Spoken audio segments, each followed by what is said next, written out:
Customs officer সেজে কোটি কোটি টাকা প্রতারণার অভিযোগে গ্রেপ্তার এক ব্যক্তি। বাজেয়াপ্ত নীল বাতি লাগানো গাড়ি, উদ্ধার অবৈধ পিস্তল। কাঁচরাপাড়া থেকে পুলিশ তাকে গ্রেপ্তার করেছে। জানা গিয়েছে ধৃত ব্যক্তির নাম মিহির ঘোষ। অভিযোগ, কখনো ফেক কাস্টমস অফিসার হওয়ার সুবাদে কম দামে সোনা বিক্রির নাম করে লক্ষ লক্ষ টাকা প্রতারণা করেছেন।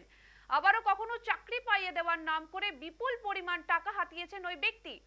পুলিশ সূত্রের খবর, এই প্রতারক বিভিন্ন মানুষের কাছ থেকে কয়েক কোটি টাকা হাতিয়ে নিয়েছে। দীর্ঘদিন ধরে এই প্রতারণা করে আসছিল সে, কিন্তু শেষ রক্ষা হলো না। অবশেষে বারাসতের এক ব্যক্তি তার সন্ধান পায় এবং কাঁচরাপাড়ার বাড়িতে গিয়ে তাকে পাকড়াও করে।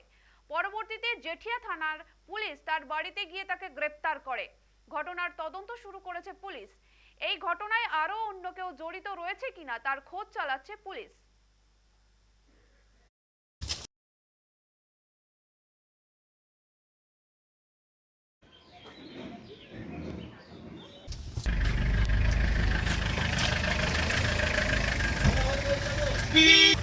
এসে আমাদের পাড়ার সাথে বিকেলবেলা মনে হচ্ছে অফিস থেকে আসতে ঘোরাফেরি করতো, মাঠে খেলাধুলো, বাচ্চাদের খেলতো, কথাবার্তা বলতো।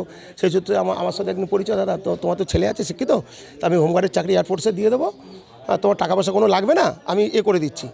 যে হচ্ছে কথাবার্তা, লাস্টে বলে দাদা 5 লাখ টাকা লাগবে। লাগার পর আমি বলে অত টাকা আমার কাছে নিয়ে আমি দিতে পারবো না, আমি তো গরিব লোক, আমি ধার দেনা করে দেবো। তো আমি ওনাকে ধার দেনা করে 1,80,000 টাকা ফোনপেতে দিয়েছি। 50 30 করে দিয়েছি।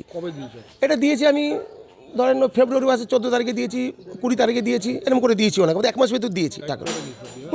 দেওয়ার পরে এবার একদিন আমরা হঠাৎ দেখছি বারাসাত থেকে কিছু লোকজন, হৃদয়পুর থেকে কিছু লোকজন এসছে। ওই কারণে কি ছিল উনি ভাড়া আগে আমরা জানি না, সেখানেও কিছু এমনি লোকের টাকা পয়সা নিয়ে এসছে। তারা এসে বাড়ি ঘেরাও করেছে, করে ওনাকে বের করে পিটিয়েছে অলরেডি। পিটানোর পরে ওনাকে আমরা তখন পারলো, ভোরবেলা তো সব ফোন টোন করে আসলাম, আমরা এসে দেখি 10 মিনিটের মধ্যে ওনাকে নিয়ে চলে গেল। আমরা লোকাল থানা ইনফর্ম করতে পাইনি, তখন মাথায় আমাদের ঢুকিনি, আমরা জানি পুলিশ আছে মনে হয়, সিভিলে ছিল সব, পুলিশকে কে বুঝতে পারিনি। নিয়ে এবার আজকে হঠাৎ দেখছি সকালবেলা আবার ওনারা 5:30টায় এসছে, বারাসাত পুলিশ এসছে ওই ড্রেসে, আমাদের জেঠিয়া পুলিশও এসছে আজকে। এসে ওনার বাড়ি লক করা ছিল, এসে লক ভেঙে সার্চিং হলো, হয়ে তো ঘরে কিছু পেলো না। না পাওয়ার পরে আবার ওনাকে বারাসাত পুলিশ রিমান্ডে নিয়ে চলে গেল। ও পরিচয় দিয়েছে কাস্টম অফিসার বলে। কাস্টম অফিসার বলে এবার যেভাবে আসলো, আমাদের পাড়ার লোক বাপিদা উনি নিয়ে এসেছিল, বলেছিল ভালো লোক বলে। আসলো, ঘরটা দেখে পছন্দ হলো, বলে আমি থাকবো, ঘরটা আমার খুব পছন্দ। ব্যাস থাকলো, 3 মাস থাকলো। তারপরে থেকে বারাসাত থেকে ছেলে পেলে আসলো, বলে অনেক টাকা পয়সা ওর থেকে চিটিংবাজি করে এসছে, চাকরি দেবে বলে নাম করে। এবার আসার পর গতকাল কাস্টমারের চাকরি দেবে, গ্রুপ ডি হয়ে কিস্তিতে চাকরি দেবে বলে নিয়ে এসছে।